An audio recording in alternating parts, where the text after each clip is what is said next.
राज्यातील व आपल्या भागातील नवनवीन बातम्या पाहण्यासाठी SM9 न्यूज मराठी या चॅनलला लाईक करा, सबस्क्राईब करा आणि शेअर करायला विसरू नका. आज नगरपालिका निवडणुकीचा निकाल लागलेला शिवसेना पक्षाची एखादी सत्ता आली तुमची 8 जागा आहे त्याबद्दल काय सांगता? जनतेचा कौल मान्य आहे आणि सांगोला विकास शहर विकास आघाडीच्या ज्या नेते मंडळींनी हा विचार करून आघाडी केली, प्रामाणिकपणे कष्ट घेतले, 8 उमेदवार निवडून आलेले त्यांचं अभिनंदन. आणि आम्ही कुठेतरी कमी पडलो सर, ह्याचं आत्मचिंतन आम्ही करतो. मुख्यमंत्री साहेबांची सभा होऊन सुद्धा भाजपला नाकारलेलं आहे सांगोला शहरात जनतेत. त्याचं चिंतन आम्ही भविष्य काळात आम्हाला करावं लागेल. गणित नेमकं कुठं चुकलं?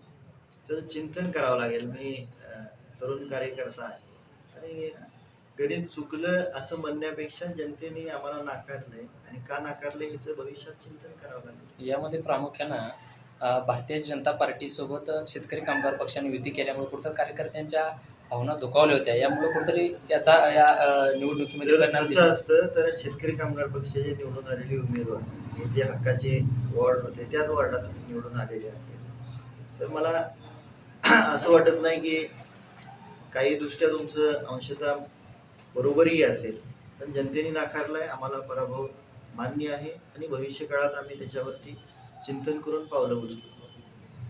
यदा कधी जर भाजप पक्षाच्या चिन्हावरून लढता शेका पक्ष स्वतंत्र लढला असता तर याचा परिणाम काय झाला असता तुम्हाला काय वाटतं? त्याच्यामध्ये आम्ही पार्टीमध्ये जे शहरातले नेते मंडळी आहेत आणि केडर आहे त्यांच्यासोबत चर्चा करून घेतलेला तो निर्णय आहे. भविष्यात आम्ही त्याच्यावर चर्चा करू.